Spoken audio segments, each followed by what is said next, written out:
Okay. Attorney Rodriguez, sumikat ka bilang spokesperson, abogado ni Pangulong Bongbong Marcos. Buong kampanya, ikaw ang kinakausap ng lahat.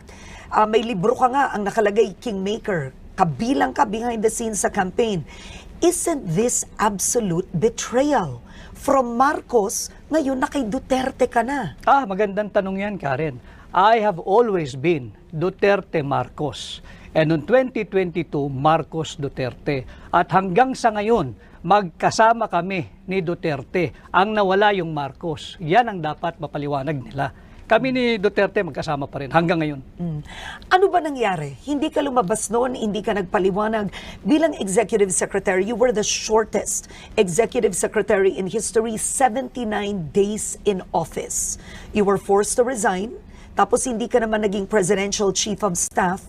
What really happened? Bakit ka natanggal? I think the shortest na naging ES ay si former ES Senator Ed Angara during the time of President Erap. Kasi abbreviated yung term ni Pangulong Estrada eh. And ako ay inappoint bilang Presidential Chief of Staff after my stint as Executive Secretary. But sa tingin ko nga noon, hindi na untenable na yung sitwasyon namin sa Malacanang. Kaya hindi ko na kailangan yan. Bakit sino ba kaaway mo doon? Yung mga gustong maging Pangulo pero hindi naman binoto ng tao. Yung mga astang Pangulo, wala namang mandato. Marami ron sa Malacanang. At alam naman ng taong bayan who I'm referring to, at hindi lang isang tao yan. Kaya nga nagkakagulo ngayon ang ating bansa. But why didn't the President stand by you? Initially, tumatayo siya, tumitindig siya sa aking panig. Pero eventually, bumigay, wala na tayong magagawa ron. And even before I assumed the position of Executive Secretary, Karen, hindi ito alam ng taong bayan. Alam ito ni Bongbong Marcos. Ilang beses ako nagsabi, hindi ko kailangan yan, okay na ako. I don't need that. Pero sabi niya, hindi, samahan mo ko. Pinaghirapan natin dalawa ito at gusto kong patakbuhin mo yung aking tanggapan kagaya ng pagpapatakbo mo nung kampanya. So, nandoon yung tiwala.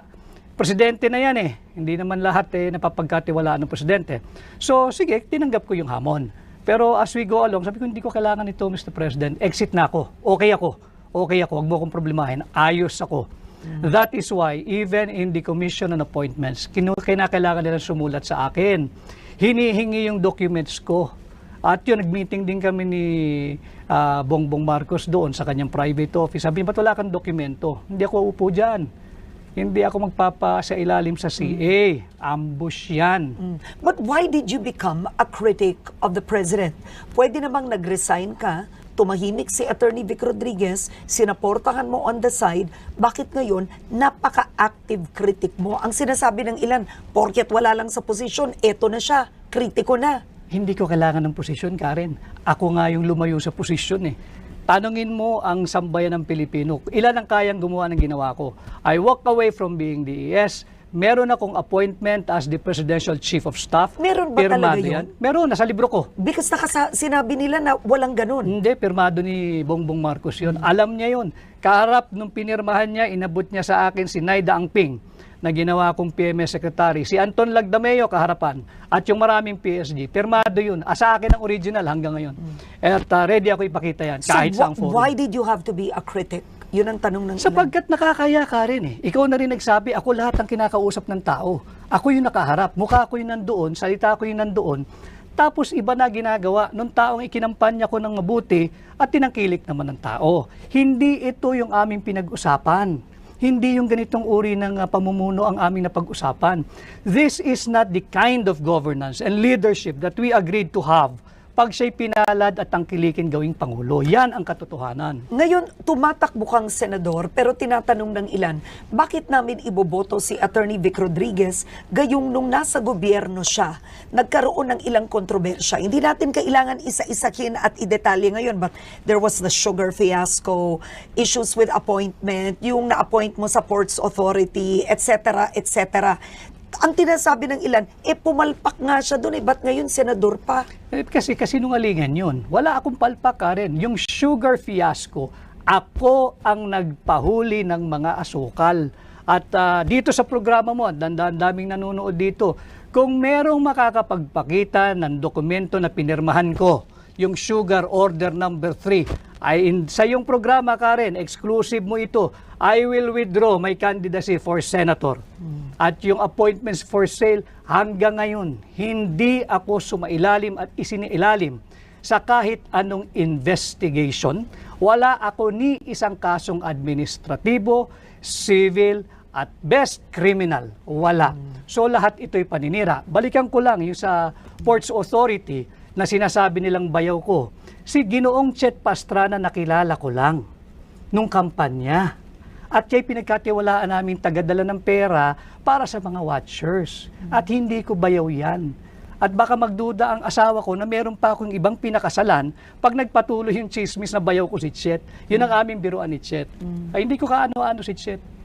So, Yan ang katotohanan. Ang sinasabi nyo ngayon ay what you're saying is you were unfairly treated, judged, accused? Absolutely. Because maraming sumama na lang nung panalo na kami doon sa kampanya na gusto nila business as usual. Iba na dapat yung direksyon namin, yung napag-usapan namin ni Bongbong Marcos.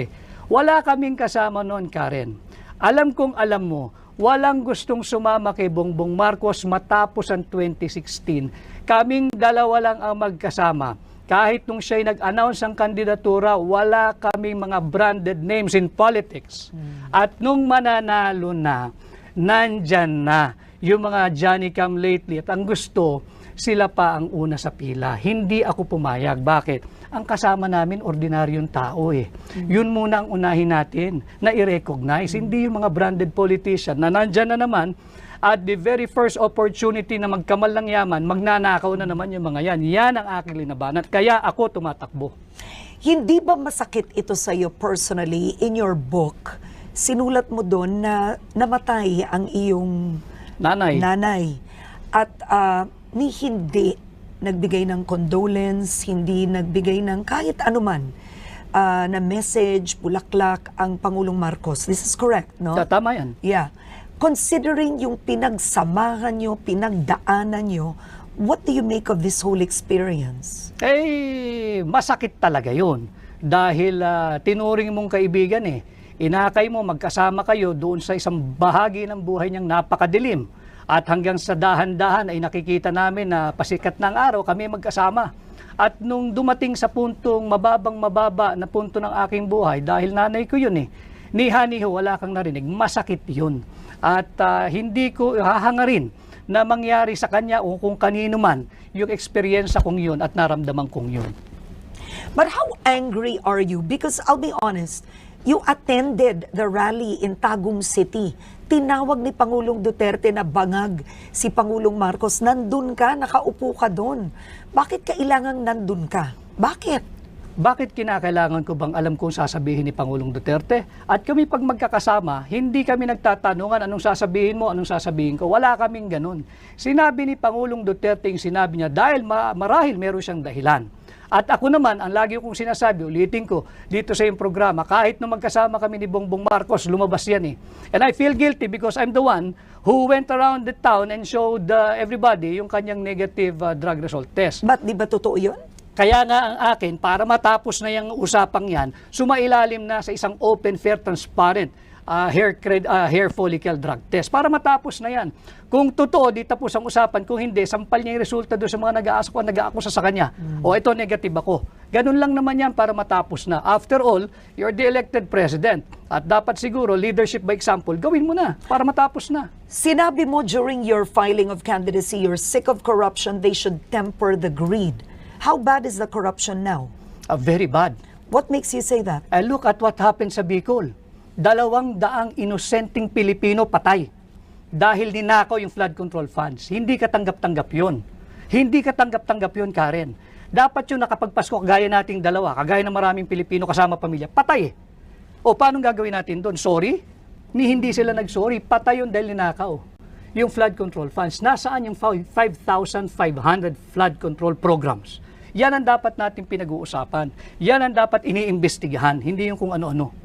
Pagkukulang ba ito ng Pangulo? O siyempre, sa Pangulo Siya Pangulo eh. At sa kanyang termino, magdadalawang taon pa lamang, ay 500 billion pesos na ang sinabing nagasta sa flood control programs. Nasaan?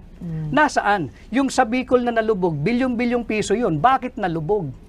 Okay. Ngayon, hindi lang yun ang isyong pag-uusapan natin. Marami pang may init na usapin ang ating bansa at nais naming malaman ang pananaw nyo at paninindigan.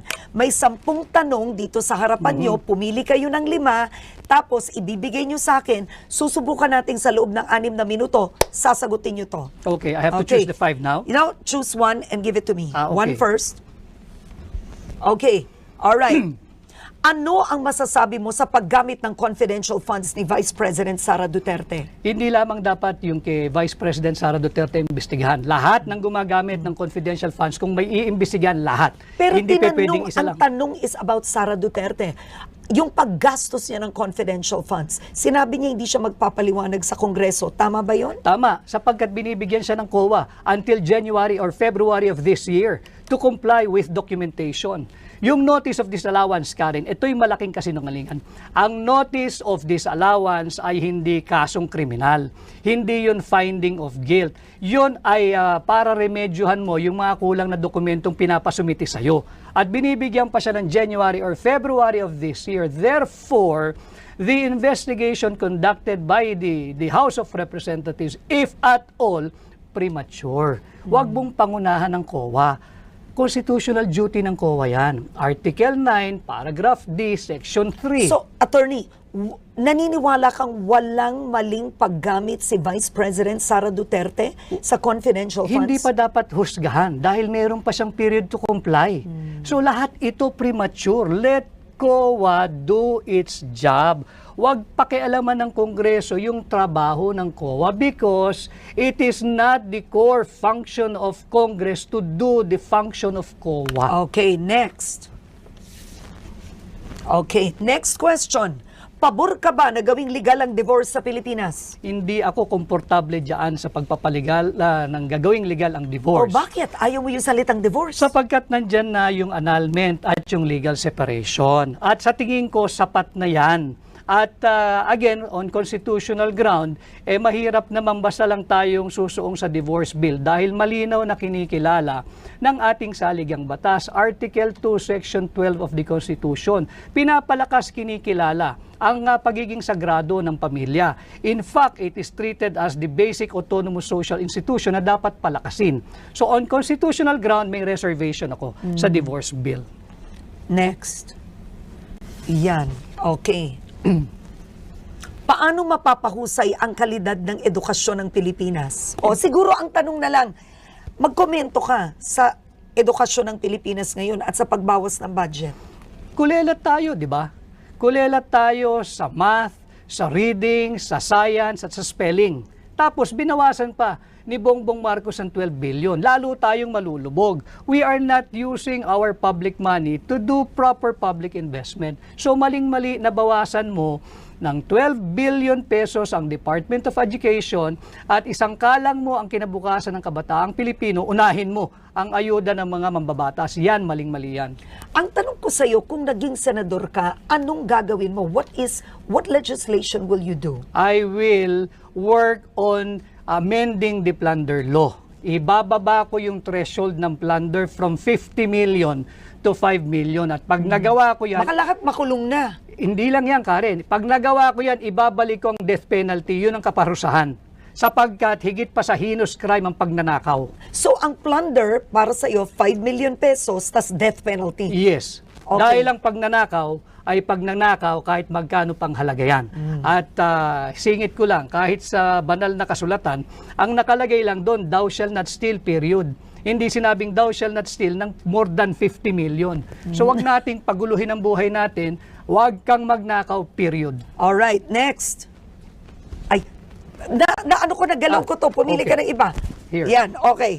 Alright, eto. Sa issue ng West Philippine Sea, tama ba ang ginagawang pivot ng administrasyon sa US mula sa China? Hindi ako sang-ayon. Sapagkat tatandaan natin, at nandito naman yung team mo, suriin ninyo yung naging pahayag ni Bongbong Marcos noong 2022 SONA. Nung sinabi niya, as regards our standing in the community of nations, that we shall be friend to all and an enemy to none. nag-pivot ka na. Andito na tayo, kaaway na natin ang China dahil we're pursuing hindi na independent foreign policy, kundi interest na ng Estados Unidos ito eh. With the proliferation of US military bases. Yung EDCAM yan, US military bases yan eh. But that's not a US military base. EDCA is not. No, they call it EDCA, pero nandoon na yung mga Article 18, Section 25 of the Constitution. No foreign bases, troops and installation. Anong tawag natin sa EDCA? Andun ang tropa nila, nandun ang base, nandun ang armas, nandun ang bomba, nandun ang missile. But that is essentially US military bases. But and even the Supreme Court said EDCA is constitutional. Pero nandirito na sila, Karen. Basahin natin ang Article 18, Section 25. I will not argue with the Supreme Court. I'm a member of the bar. Pero hindi naman lahat ng desisyon ng Supreme Court ay sinasang-ayunan ko. At marami din silang naging desisyon ng araw na binago rin nila paglipas ng panahon. Baka sakali, ganun din ang mangyari dito. Okay. Kasi sinabi mo, in one of your speeches, you said, dapat ihintunaan ng administrasyong ito yung belligerent rhetoric niya Yes. when it comes to the West Yes. Philippine Sea. Yes. Because we're putting our Filipinos in harm's way na nandoon sa teritoryo ng China. Yung Pilipino sa Macau, yung Pilipino sa Hong Kong, yung Pilipino sa mainland China, paano pag nagkaroon ng retaliation? Hindi yung gobyerno ng China, they will not do that. Yung mga Chinese doon, kawawa ang Pilipino, sino mananagot? Pero attorney, mas sang-ayon ka sa pag-handle ni Pangulong Duterte sa West Philippine No, Sea? ang sinasabi ko, let us diffuse and de-escalate the tension. Huwag nating silaban. Sapagkat yung ginagawa ng mga matatapang na nagsasalita dyan sa gobyerno, that is even punishable under RPC Article 118, Karen. Okay. Alright. Bawal yan. Ang dami ko pa kasi gusto itanong sa inyo eh. Ayoko matapos itong 20 minutes. Kaya pa ba isa muna? Oh, yeah. Kaya pa ba isa? Very quickly lang. Eto, mabilis dapat. Solusyon sa mataas na presyo ng bilihin. Kampanya ni BBM, nandun ka. Sabi nyo, ibababa nyo bigas. 20 pesos Wala kada na ako kilo. dun eh. Wala na ako dun. Kasalanan niya yan. Sapagkat yung budget, sinimulan natin sa budget, talagang inflationary yung budget. Hindi ito developmental budget na dapat sinusulong ng lahat ng Pangulo. Dapat, para malabanan natin yung pagtaas ng presyo, magsimula sa gobyerno. Belt tightening, austerity program, and fiscal discipline. Dapat wag tayong gumastos ng higit sa kinikita ng gobyerno. Parang budgeting mo lang yan sa bahay, Karen. You do not spend more than what you earn. Okay. Dapat ba ma-impeach si Vice President Sara Duterte? Pakitan muna nila yung ebidensya at hayaan natin yung mga senator judges mag-appreciate ng ebidensya kung sakasakaling tumuloy yan. Okay. Last words. Bakit dapat iboto si Attorney Vic Rodriguez? Sapagkat ako'y lalaban sa korupsyon. At alam ko kung paano labanan ito, aamyendahan ko yung plunder law at pag naamyendahan ko yan, ibabalik ko ang death penalty. Sapagkat pagod na ang sambayan ng Pilipino sa korupsyon at nakita natin kung saan patungo ang ating bansa. Kawawa naman tayo. At yan ang Harapan 2025 kasama si Attorney Vic Rodriguez. Maraming salamat po sa inyo. Thank you, Karen. At magandang araw kapamilya, bumoto ng tama, suriin ang bawat kandidato.